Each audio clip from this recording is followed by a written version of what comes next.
आप सबको परम आदरणीय अभिभावकगण, शिक्षकगण एवं आज़ाद हिंद के नौजवान हम जोली साथियों, भाइयों एवं बहनों, जैसे कि आप सभी जानते हैं, हमारा देश वर्षों पहले ब्रिटिश हुकूमत का अधीन थे। हमारा देश 15 अगस्त 1947 को अंग्रेज़ों की जंजीरों से मुक्त हुआ एवं अथक प्रयास के साथ 26 जनवरी 1950 को हमारे देश में संविधान लागू किया गया।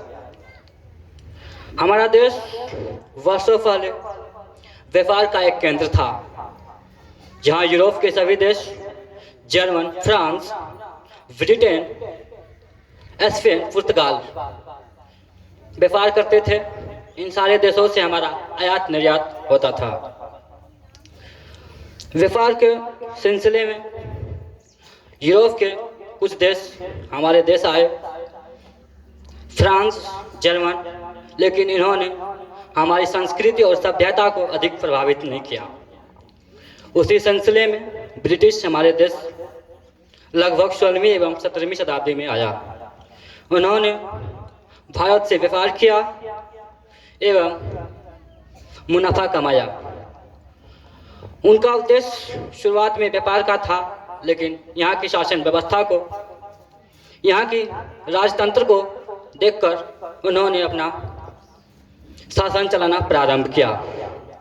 धीरे धीरे यहाँ की देशी रियासतों को अपने अधीन किया और यहाँ के राजाओं से उन्होंने कर लेना प्रारंभ किया। उन्होंने धीरे धीरे विभिन्न प्रकार के नियम लाए, जिससे हमको शोषित किया और हम शोषित होते गए।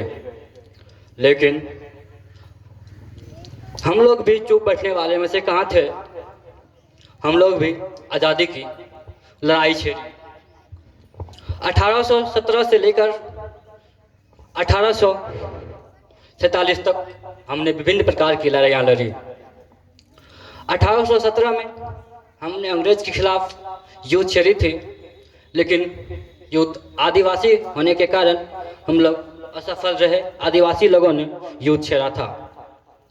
उनके बाद 57 की क्रांति लड़ी, जिनमें बहुत सारा सफलता भी मिला और असफल रहे। एकता के अभाव में हमें सफलता नहीं मिली, हम असफल हो गए। लेकिन आगे विभिन्न प्रकार की लड़ाइयाँ लड़ी। असफलता के कारण हम एकजुट नहीं थे। हमें शिक्षा नहीं थी उस समय, आज़ादी क्या होती है और गुलामी क्या होती है। फिर भी झांसी की रानी, कुंवर सिंह, तात्या टोपे, विभिन्न प्रकार के अनेक राजाओं ने अंग्रेजों के विरुद्ध आवाज़ उठाई और अंग्रेजों के दांत खट्टे कर दिए। उनके बाद धीरे धीरे हम लोग आगे बढ़ते गए। आज़ादी की प्रचार पूरा भारत में फैल गया। विभिन्न प्रकार की लड़ाइयाँ लड़ी।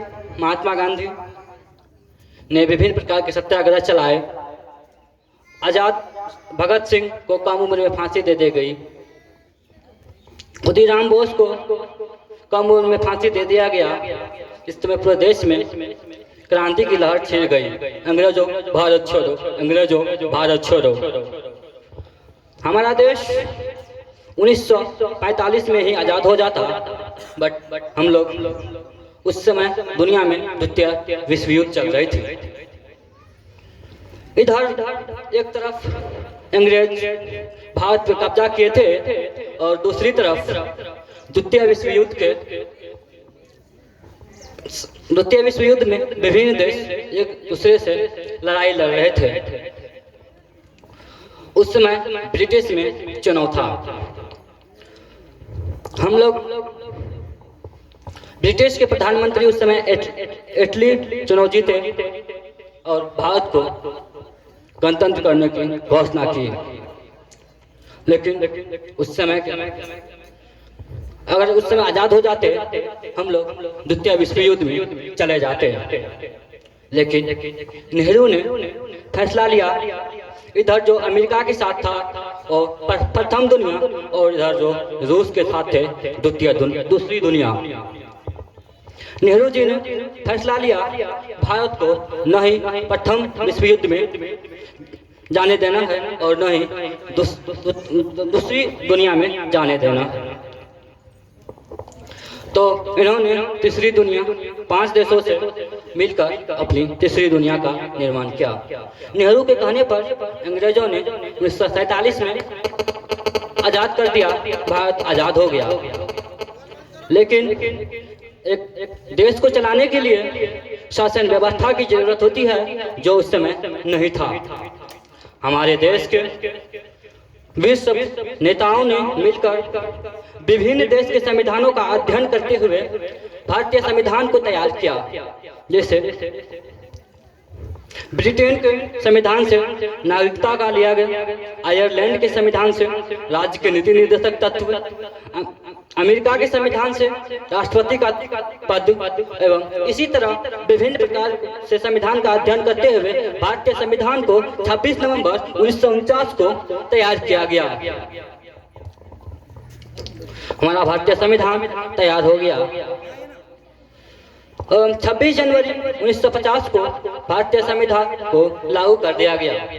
भारतीय संविधान को बनाने में 2 वर्ष 11 माह 18 दिन की अवधि एवं 64 लाख रुपया का व्यय। संविधान के बनाने में जो भी समितियां बैठी, जो भी बैठक हुआ, सेंट्रल हॉल में हुई और डॉक्टर भीमराव अम्बेडकर की अध्यक्षता में भारतीय संविधान को तैयार कर दिया गया।